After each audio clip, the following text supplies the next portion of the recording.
नमस्कार, मैं रमेश शर्मा। आप देख रहे हैं RSN एक्सप्रेस।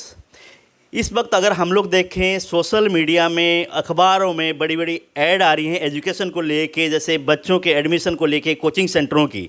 उसी बीच हम हैं, अभी MCI इंस्टीट्यूट है वहाँ पर हैं और हमारे साथ प्रदीप स्वामी हैं। और हमारे साथ ही यहाँ पे ज्ञान की देवी, विद्या की देवी, वो भी मूर्ति यहाँ विराजमान है, तस्वीर यहाँ है। मैं प्रदीप जी से आज विद्या की देवी साथ में हैं और सच बोलने के लिए इनसे ये मैं कहूँगा कि माता रानी से और विद्या की देवी से प्रण भी ले कि सच बोलेंगे, झूठ नहीं बोलेंगे।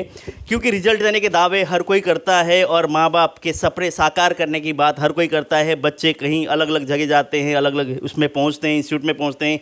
इंस्टीट्यूट वाले कहते हैं कि ये हमारा रिजल्ट है जी, उस बच्चे को हमने टॉप करा दिया, ITI में सिलेक्शन हो गया, जैसे अपने लगा के चलो पब्लिक सर्विसेज के लिए हमारे बच्चे इतने गवर्नमेंट जॉब में लग गए हैं, कोई डॉक्टर बन गया है, कोई UPSC में सिलेक्शन हुआ है। इस तरह के दावे हर इंस्टीट्यूट करता है, लेकिन हकीकत क्या है, क्या सच्चाई है, उस पर हम विस्तार से बात करेंगे आज। प्रदीप स्वामी जी हमारे साथ है, MCI के डायरेक्टर है। रिजल्ट इन्होंने मार्केट में कि रिजल्ट इन्होंने दिया है, वाकई में इन्होंने रिजल्ट दिया है या वो भी इसी एक तरह से जो मार्केट की हवा है उसी में चल रहे हैं, क्या है, हम बात करेंगे। प्रदीप जी, RSN में स्वागत है। पहले तो सबसे पहले तो मैं विद्या की देवी माँ सरस्वती को नमन करते हुए RSN के सभी श्रोताओं को संस्था की तरफ से राम राम बोलना चाहता हूँ, मेरी तरफ से राम राम बोलना चाहता हूँ। दूसरी बात रमेश जी, भाई साहब, आप जो कह रहे हैं कि मार्केट में ऐसी हवा है, ये मार्केट ऐसे चल रहा है, ऐसा कुछ नहीं है। सारी संस्थाएं अच्छा काम कर रही है इस हार में, सारी संस्थाओं के अपने रिजल्ट हैं। आपके पास यदि कोई ऐसी ऑथेंटिक बात है कि कोई संस्था विशेष ने ऐसे काम किया है कि उसके रिजल्ट आपको डाउटफुल लग रहे हैं, तो आपको खुल के उसका स्टिंग करना चाहिए, अपना पूरा एनालिसिस करना चाहिए। यदि ऐसा कोई कर रहा है तो ये रियल में गलत है। तो मार्केट है, एक तरह से एजुकेशन हब है, हिसार बन चुका है।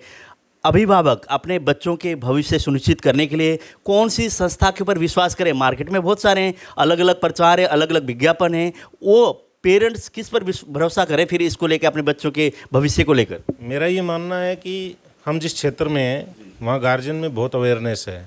गार्जियन किसी भी तरह से अखबार के दावों दिखाओं में या संस्था के प्रचार में या होर्डिंग्स देख के या आपके या मेरे कोई वीडियो देख के किसी संस्था का सिलेक्शन करेंगे, ऐसा नहीं है। ऐसा कोई गार्जियन करता है तो ये उसकी भूल है। मैं तो यही कहना चाहूँगा कि गार्जियन को अपने पार्ट एनालिसिस करना चाहिए कि किसके रिजल्ट सच्चे हैं, कौन मेहनत कर रहा है, कौन स्टेबल है, कौन आपके बच्चे को अपना बच्चा मान के तपस्या के भाव में उसके अंदर संस्कारों के सर्जन के साथ सफलता की कहानी लिखने के काबिल है। इन सब चीज़ों पे गौर करते हुए उन्हें संस्था का सिलेक्शन करना चाहिए। मेरा ये मानना है कि पैसा रिकवर हो सकता है, लेकिन हम जिस स्ट्रीम में हैं, 11th-12th साइंस स्ट्रीम को हम देख रहे हैं, 12th के बाद ड्रॉपर बैच के बच्चे हम पढ़ाते हैं। मेरा ये मानना है कि इस फेज़ में यदि किसी बच्चे के साथ संस्था का सिलेक्शन गलत हो गया तो निश्चित तौर पे उसका पूरा करियर डिस्टर्ब हो जाएगा। तो मैं आपके मंच के माध्यम से यही कहना चाहूँगा कि गार्जियंस को चाहिए कि सारी जगह विजिट करें। किसी भी संस्था के बड़े नाम के हिसाब से या भीड़ के हिसाब से अपने बच्चे को वहाँ सौंपने की ज़रूरत नहीं है। किसी स्कॉलरशिप टेस्ट के बदले किसी मिली हुई छात्रवृत्ति के लालच में आके अपने बच्चे को किसी संस्था को सुपुर्द करने की ज़रूरत नहीं है। कोई भी लालच आपके बच्चे के करियर से बड़ा नहीं हो सकता, कोई भी स्कॉलरशिप आपके बच्चे के सपनों से बड़ी नहीं हो सकती, कोई भी ऐसी चीज़, लुभावनी चीज़ आपके बच्चे के साथ आपके जुड़े हुए सपनों से बड़ा नहीं हो सकता। मैं तो एक ही बात कहना चाहूँगा कि गार्जियन को चाहिए कि बच्चों को समय दें, बच्चों के साथ जुड़ें, बच्चों के साथ बात करें। बच्चों के साथ किसी संस्था के सिलेक्शन के बाद भी यदि दिक्कत आती हो तो ऐसी स्थिति में उन बच्चों का साथ देने के लिए पैरेलल संस्थाओं का भी चयन या पैरेलल टीचर का चयन भी किया जा सकता है। प्रदीप जी, जैसे मेडिकल के बच्चे होते हैं, अलग अलग बायो की कहीं से बच्चा लेता है, बहुत सारे टीचर्स हैं, अगर 4 उनके सब्जेक्ट है तो चारों के अलग अलग वो लोग बच्चे वहाँ से पढ़ते हैं। उसके बाद बच्चे का रिजल्ट अच्छा आ जाता है। वो चारों इंस्टीट्यूट है वो सार के साथ क्रेडिट लेने के लिए मैदान में कूद जाते हैं, उसकी फ़ोटो लगा के ये हमारा बच्चा है, हमने टॉप कराया इसको। उसके बाद दूसरा इंस्टीट्यूट वाला कहता है कि वो तो पढ़ के तो मेरे से गया था और फोटो उसने लगा रखी है। इस तरह की मार्केट में पिछले दिनों बड़ी खबरें चली थी। तो पेरेंट्स ना कन्फ्यूज हो जाते हैं आखिर रिजल्ट किसका है, कौन से इंस्टीट्यूट से बच्चा ने पढ़ के उन्होंने एक तरह से वहाँ से रिजल्ट हासिल किया है, किस टीचर्स ने मेहनत की है, वो सारा ना गुमराह हो जाता, मतलब घूम जाता है इस उसमें भीड़ की दुनिया में, एजुकेशन के हब में। उसको स्पष्टीकरण के लिए आप क्या कहोगे कि पेरेंट्स को किस ओर ध्यान देना चाहिए, किस तरह से पेरेंट्स कंफर्म करें कि हाँ वाकई में बच्चा यहाँ से पढ़ के गया था, उस बच्चे ने इनके अभी टीचर के माध्यम से रिजल्ट हासिल किया है? मेरा तो ये मानना है कि जो भी फ़ोटो जहाँ भी लगी हुई है उस फोटो के कॉन्टैक्ट नंबर जो है गार्जियन को संस्था से लेना चाहिए। मेरे यहाँ मान लो 2 फोटो लगी हुई है, कोई गार्जियन आए तो उसको ये हक रहना चाहिए कि वो मेरे यहाँ रिसेप्शनिस्ट से कहे कि इस बच्चे के नंबर दो, वो बात करके तसल्ली करे। दूसरी बात, इंडिविजुअल ट्यूशन की बात मैं कहूँ तो रमेश जी अब वो ज़माना चला गया। मेरे हिसाब से गार्जियन को संस्था का चयन करना चाहिए, चारों सब्जेक्ट एक छत के नीचे पढ़ाने वाली संस्था का चयन करना चाहिए। इससे संस्था की जिम्मेदारी बनती है। संस्था के प्रति गार्जियन का फेथ होगा तो संस्था की एक जवाबदेही बनेगी कि उन्होंने किसी गार्जियन ने हमें बच्चा दिया है, उस बच्चे को पूरी सर्विस देनी है, उस बच्चे की केयर करनी है, उस बच्चे के संस्कारों पे मॉनिटरिंग करनी है, उस बच्चे की टाइमिंग का ध्यान देना है, उस बच्चे के ऑल ओवर रिजल्ट की गारंटी संस्था को लेनी ही पड़ेगी। इंडिविजुअल ट्यूशन में क्या है, जैसे ही बच्चे की एक के यहाँ से क्लास छूटेगी, दूसरे के यहाँ जाने के लिए भागदौड़ होगी, दूसरे के यहाँ टाइम लगेगा, बीच में 15 मिनट का यदि गैप होगा, 2 मिनट 5 मिनट का। बहुत अच्छी बात आपने कही है कि एक ही इंस्टीट्यूट के अंदर सभी सब्जेक्ट जो बच्चा पढ़ रहा है वो होना चाहिए, ताकि बच्चे के ऊपर बर्डन भी ना हो, आने जाने में टाइम भी बचत हो, और जो रिजल्ट बच्चा अगर लेकर आएगा तो वो इंस्टीट्यूट का नाम भी हो, ताकि भीड़ के मार्केट में ये नहीं कि उस बच्चे की फ़ोटो कोई अलग अलग इंस्टीट्यूट लगा रहे हो। दूसरी बात ये भी है, बच्चे के प्रति यदि जवाबदेही होगी तो बच्चा इंडिविजुअल ट्यूशन के चक्कर के अंदर डिस्टर्ब नहीं होगा, उसकी एनर्जी डाइवर्ट नहीं होगी, उसमें scooty culture, friendship culture, pizza culture, इस तरह की कोई भी चीज़ उसमें डेवलप नहीं होगी। तो ऐसी तमाम चीज़ों से यदि बच्चे को बचाना है तो अच्छी संस्था का चयन करे, गार्जियन पहले एनालिसिस करे, और चयन के बाद भी, संस्था के सिलेक्शन के बाद भी आपने मान लो अपनी बेटी मेरे को दी, आपकी बच्ची मेरे पास आ रही है, तो मैं ये चाहूँगा एक अवेयर गार्जियन के तौर पे आपसे कि आप संस्था में 5, 7, 10 दिन में विजिट करते रहें। मेरे हर टीचर से आप अपनी बेटी के लिए मिलते रहें, उनसे पूछते रहें। इससे 2 काम होंगे भाई साहब। एक तो आपकी बेटी के अंदर आपके प्रति रिस्पेक्ट बनी रहेगी कि मेरे पापा केयर करते हैं। दूसरा, हमारे अंदर एक भावना रहेगी कि इसके गार्जियन आएंगे, उनको जवाब देना है, बच्ची किसी कारण से पीछे न रहे।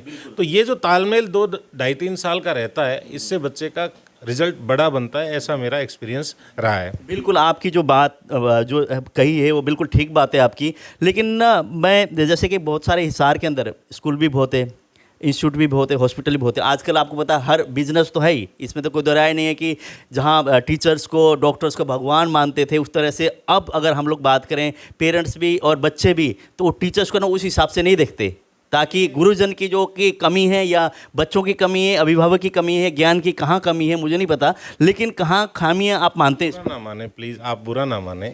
मैं आपसे रिक्वेस्ट करना चाहूँगा कि ये सब चीज़ जो है आप मीडिया वालों ने करी है। मेरा ये मानना है कि मीडिया को डॉक्टर्स के लिए, स्कूल के लिए, इंस्टीट्यूट के लिए या पुलिस के लिए जब भी कोई मौका मिल जाता है, सारी चीज़ें आप उनकी करीब ही 0 कर देते हो। आप याद करो कोरोना काल को, जान जोखिम में डाल के हमें बचाने की जिम्मेदारी डॉक्टर्स ने निभाई। पुलिस के लोगों ने घर वालों से दूरी रखते हुए 2 महीने तक वो घर नहीं गए, हमारे लिए व्यवस्थाएं जुटाई। एडमिन के लोगों ने, प्रशासनिक लोगों ने हमारे लिए सब कुछ किया। ये स्कूल वाले ही थे जिनके लिए आपने नो स्कूल नो फीस के टैग लगा के प्रचार प्रसार किया, गार्जियन और स्कूल संचालकों के बीच में गैप जनरेट किया। ये स्कूल वाले ही थे जिन्होंने 2 साल तक आपके बच्चे में संस्कार और शिक्षा रखने के लिए तुरंत ऑनलाइन एजुकेशन के पोर्टल की व्यवस्था की। तो इन तीनों कैटेगरी के लोगों को आप एक सम्मान की दृष्टि से देखें। डॉक्टर्स जो हैं, हो सकता है आपकी दिक्कतें क्या रहती हैं, छोटी सी बात पे कि पैसा कमा लिया, पुलिस ने ये नहीं किया, एक आदमी ने रिश्वत मांग ली, तो एक आदमी के कारण सारी सोसाइटी बुरी नहीं हो सकती। किसी ने पैसा बनाया है तो पैसा बनाना चोरी नहीं है, अपना उनका पुरुषार्थ है। उनके प्रति समाज के अंदर एक भावना बनी रहे, ये काम मीडिया के लोगों का है। और ऐसा नहीं है कि लोग टीचर्स को रिस्पेक्ट नहीं देते। मेरा तो ये मानना है, मैं इस प्रोफेशन में हूँ, बहुत सारे अप डाउन आए लेकिन गार्जियंस ने बहुत रिस्पेक्ट दी है। बच्चों के लिए काम करते हुए खुशी होती है, ऐसे लगता है कि हम ईश्वर की बनाई हुई सबसे अच्छी ड्यूटी निभा रहे हैं। दुनिया में यदि मैं एक टीचर के तौर पे कहूँ तो दुनिया में यदि कोई सबसे नोबल जॉब है तो मैं तो एजुकेशन मानता हूँ। बिल्कुल, आपने कहा कि मीडिया की बात आपने कही कि कहीं ना कहीं लोगों में भी कमी है, कहीं ना कहीं दिक्कत होती है, समस्या होती है, लेकिन सोशल मीडिया का आजकल इतना प्रभाव है कि कोई भी छोटी सी बात हो तो उसको सोशल मीडिया प्लेटफॉर्म में आता है, फिर उसको वायरल हो जाता है, फिर जो एक तरह से दोषी भी नहीं होता उसको भी एक तरह से भुगतना पड़ता है कि जो खामियां और किसी गलती किसी को होती है किसी को भुगतना पड़ता है। ये बिल्कुल है, इसमें ना सभी हम लोग जो मीडिया के साथ साथ हम लोगों की भी जिम्मेदारी बनती है कि आप उस चीज़ को गौर करें, सही है और गलत है उसको लोगों को भी आइडेंटिफाई करना चाहिए। जी सर, जी सर, मेरा तो ये मानना है कि चाहे डॉक्टर्स हो, चाहे प्रशासनिक व्यवस्थाओं में जुटे हुए लोग हों, चाहे पुलिस के लोग हों, चाहे शिक्षण व्यवस्था से जुड़े हुए लोग हों, ये समाज के प्रति अपने परिवार को छोड़ के अपने परिवार के लिए जो वक्त होता है उसको कम करके आपके बच्चों के लिए, आपकी ज़िंदगी के लिए, आपकी दुनिया के लिए जी जान झोंके रखते हैं। तो इनको सम्मान की ज़रूरत है और उसको बढ़ाने का काम मीडिया का है। जैसे प्रदीप जी आपका नाम है एमसीआई का कि बहुत अच्छे रिजल्ट दिया, कई जर्नल बात होती है, तो मैं आपकी प्रेज प्रशंसा नहीं कर रहा और मैं अभिभावक को ये नहीं कहता कि आप आके यहाँ एडमिशन कराएं, बच्चों को यहाँ लेके आएँ। आप आके बातचीत करें, देख लें, आपको लगता है कि वाकई में इन्होंने रिजल्ट दिए हैं और जो बच्चे जो यहाँ से पढ़ के गए उनके अभिभावक से आप बात करके आपको लगता है कि इन्होंने सही तरीके से पढ़ाया और बच्चों ने यहाँ से रिजल्ट प्राप्त किया, तो आप यहाँ के एडमिशन भी करा सकते हैं। लेकिन मेरा कोई दावा नहीं है, ना मैं कहता कि आप यहाँ के पढ़ाओ या बच्चों को यहाँ लेके आओ, लेकिन मैं आपसे सिर्फ ये कहना चाह रहा हूँ कि आपके जो रिजल्ट को लेके मार्केट में चर्चा तो है, प्रदीप जी ने, उनका स्वभाव अच्छा है, बच्चों को पढ़ाने का तरीका बहुत बढ़िया है और बच्चे यहाँ से पढ़ के जाते हैं और रिजल्ट भी हासिल करते हैं। क्या वाकई में ठीक है ये? मैं आपके मंच से ये बात कहना चाहता हूँ कि किसी के कहने पे किसी भी संस्था में ना जाएं, आप खुद आएँ, बच्चों से मिलें, जो काम चल रहा है उन बच्चों से मिलें, जो पुराने रिजल्ट वाले बच्चे हैं उनसे फीडबैक लें, पुराने हमारे गार्जियंस हैं उनसे फीडबैक लें। वो कंपेरेटिव कहे कि हमारे बच्चों में संस्कारों का सर्जन हुआ है, हमारे बच्चे सफल हुए हैं, और 2 और संस्थाओं में भी जाएं गार्जियन और हमारे पास भी एक बार विजिट करें। उन्हें कंपैरेटिव लगे कि संस्था अपनी है, उन्हें लगे कि लोग बहुत एथिकल हैं, उन्हें लगे कि पारिवारिक माहौल है, उन्हें लगे कि काम बहुत अच्छा हो रहा है, उन्हें लगे कि टीम बहुत अच्छी है, तो वो आगे का डिसीजन लें। 5 दिन 10 दिन ट्रायल क्लास लें ताकि वो संस्था की व्यवस्थाओं को समझें। 2 घंटे में यदि कोई आके 10 मिनट बैठ के बात करके बच्चा सौंप रहा है तो ये बेवकूफ़ी है। मैं आपको सही बताऊं, ये जो जितने भी सो कॉल्ड व्यवस्थाओं के नाम पे, बड़ी बातों के नाम पे, बड़े विज्ञापनों में जो उलझने गार्जियन के गले में डाली जाती है, उनसे रिजल्ट नहीं बनेंगे। रिजल्ट बनेंगे आपके बच्चों को बच्चा बनाए रखने में, आपके बच्चों में इस झिझक को बनाए रखने में कि आज यदि मैं नहीं पढ़ा तो मेरे मम्मी पापा पीछे रह जाएंगे। इस झिझक के साथ जो बच्चा आएगा उस बच्चे का रिजल्ट बनेगा। और ये मैंने मेरे पिछले 15 साल के एक्सपीरियंस के बिहाफ पे मैं कह रहा हूँ, जिन बच्चों ने अपने माँ बाप के प्रति ट्रांसपेरेंसी रखी है, एक भी बच्चा नाकामयाब नहीं हुआ। और जो बच्चे मम्मी पापा को बेवकूफ़ बनाने लग गए, टीचर को बनाने लग गए, और ये विशेषकर कोरोना काल में मैं देख रहा हूँ, बच्चों ने माँ बाप के घर के अलावा, अपने परिवार के अलावा मोबाइल में एक दुनिया बसा ली है। हम सबको मिलकर एक प्रयास करना ही होगा कि उन बच्चों को फिर से इमोशन से जोड़ें। घर की चारदीवारी उनसे क्या चाह रही है, घर के संस्कार उनसे क्या चाह रहे हैं, उनसे जोड़ने की ज़रूरत है और इसके लिए हम सबको प्रयास करना पड़ेगा। रही बात एमसीआई की, नीट आईआईटी के लिए 11-12 फाउंडेशन और ड्रॉपर बैच में एडमिशन चल रहे हैं, क्रैश कोर्स में एडमिशन चल रहे हैं। आपके मंच के माध्यम से मैं तो इतना ही कहूँगा, हाथ जोड़ के विनम्र निवेदन करते हुए कहूँगा कि बच्चे को एक बार भेजें। आपको कंपेरेटिव लगे कि संस्था ठीक कर रही है, अच्छा कर रही है, जवाबदेही अच्छी है, लोग अच्छे हैं, तो हमारे यहाँ पे एडमिशन लें। अन्यथा आपको जहाँ लगे ठीक, जो संस्था लगे वहाँ लें। पर मैं इतना ज़रूर कहना चाहूँगा, जो भी अभिभावक मेरी बात को सुन रहे हैं, अपने बच्चों के लिए टाइम ज़रूर निकालें। और जो बच्चे मेरी बात सुन रहे हैं उनको ये बात कहूँगा कि वो अपने माँ बाप के प्रति, उनकी उम्मीदों के प्रति, उनके सीने में पल रहे जज्बातों के प्रति, भावनाओं के प्रति अवेयर रहें। आपको दुनिया में कोई चीट और बीट नहीं कर सकता। आप तमाम लोगों के लिए, तमाम अभिभावकों के लिए, तमाम बच्चों के लिए नए शिक्षा सत्र की शुरुआत के अवसर पर सभी के लिए शुभकामनाओं के साथ मैं आपका बहुत बहुत धन्यवाद करता हूँ। प्रदीप जी धन्यवाद। Thank you.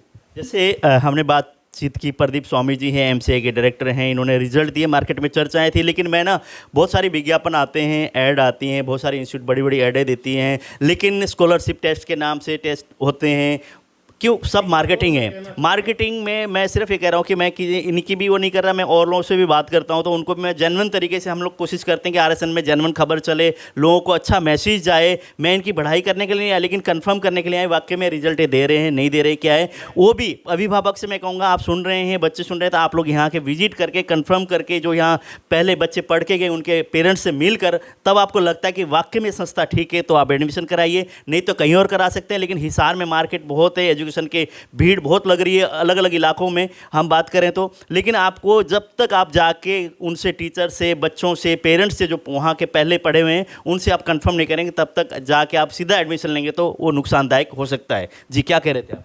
मैं वो स्कॉलरशिप टेस्ट वाली बात कह रहा था। कल मेरे पास कोई अभिभावक आए, वो बोले कि यार आपने स्कॉलरशिप टेस्ट नहीं लिया। तो मैंने उनको कहा कि भाई साहब स्कॉलरशिप टेस्ट का मतलब छूट ही तो है, आपको ज़रूरत है, आप नीडी हो।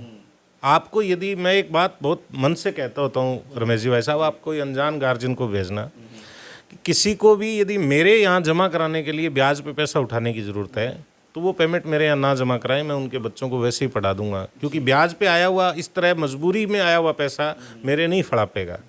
झूठ बोल के किसी संस्था से पैसा कम ज़्यादा ना कराएं, ऐसी स्थिति में आपके बच्चे के एजुकेशन नहीं लगेगी। स्कॉलरशिप टेस्ट के नाम पर होने वाली जो छूट है वो मैं सीधे सीधे बोल रहा हूँ, वो कहीं ना कहीं आपके साथ कोई न कोई दगा है। क्योंकि कोई भी संस्था आपके बच्चे को कामयाब करने के लिए क्यों स्कॉलरशिप देगी जी? वो आपके बच्चे के नाम पे 4 एडमिशन खींचने के लिए, आपके बच्चे के नाम पे।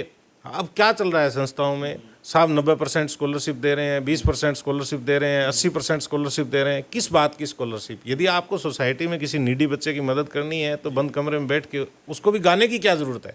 और मैं तो गार्जियनों की भी बेवकूफ़ी मानता हूँ कि उस टेस्ट के नाम पे आप बच्चे को टेस्ट दिलवाते हो, क्या स्कोर आया क्या नहीं आया कुछ पता नहीं है। फ़ोन आता है मैडमों का कि सर आपके बच्चे ने इतना स्कोर लिया, अब आप इतनी छूट दे रहे हैं, आप यहाँ एडमिशन कराइए। और वो भागे भागे जाते हैं, 4 जगह कहते हैं हमारे बच्चे ने टेस्ट दिया था जी, वहाँ इतनी छूट मिल रही है। जैसे स्कॉलरशिप के माध्यम से एक प्रोपेगेंडा है, ताकि ना रिजल्ट कोई अनाउंस नहीं करते, अपने हिसाब से रखते हैं। उसके बाद वहाँ से काउंसलर जो मैम होती है, जो भी वहाँ पे स्टाफ होता है, उनसे कॉल कराई जाती है, आपके बच्चे ने एक तरह से इतने नंबर हासिल किए, आपको स्कॉलरशिप मिलती है। लेकिन स्कॉलरशिप के माध्यम से लोग एक गुमराह भी होते हैं। लेकिन इन्होंने जेन्युइन बात ये कही है कि जो बच्चे नीडी हैं, पढ़ाई में अच्छे हैं, और अभिभावक की, पेरेंट्स की मतलब पूंजी लगाने की, पैसे लगाने की उनकी हिम्मत नहीं है, तो फ्री पढ़ाने के लिए प्रदीप स्वामी तैयार हैं। लेकिन फ्री पढ़ाने के नाम के माध्यम से आप सक्षम में पैसे देने के लिए, और आप कहेंगे कि इधर उधर के बहाने लगा के गुमराह करेंगे, वो आपके लिए एक तरह से सही नहीं होगा, ठीक नहीं होगा, वो आपको करना भी नहीं चाहिए। लेकिन जेन्युइन बच्चे हैं और नीडी हैं और पढ़ने में लायक बच्चे हैं, और उनके पास पेरेंट्स के पास फीस नहीं है, पैसा नहीं है, तो फ्री पढ़ाने के लिए तैयार भी हैं। बहुत अच्छी बात आपकी प्रदीप जी, इसके लिए आपको बधाई भी देते हैं। लेकिन अंतिम में क्या आप कहना चाहिए 2 लाइन में? मैं 8 साल से संस्था यहाँ चला रहा हूँ भाई साहब। आप मेरा हर विज्ञापन देखना, आपको एक बात मिलेगी कि कोई भी पिता रहित संतान, सैनिक शहीद संतान, बीपीएल परिवार का बच्चा, और अब जो कोरोना की महामारी के बाद जो कोई भी बच्चा जो कोरोना डिसीज्ड फैमिली से बिलोंग करता है, फाइनेंशियल क्राइसिस में किसी भी कारण से, और वो पढ़ना चाहता है, योग्य है, तो वो आए और अकेला बंद कमरे में बैठ के मेरे से बात कर ले, मैं उसको निराश नहीं होने दूंगा। ये पिछले 8 साल से प्रक्रिया चल रही है। और एक और मैं बात बताऊं, मेरे यहाँ से आपको अच्छी तरह पता है कितने रिजल्ट हैं, क्या हैं। उनमें से काफ़ी बच्चे ऐसे हैं जो इसी प्रोसेस में आए हुए हैं।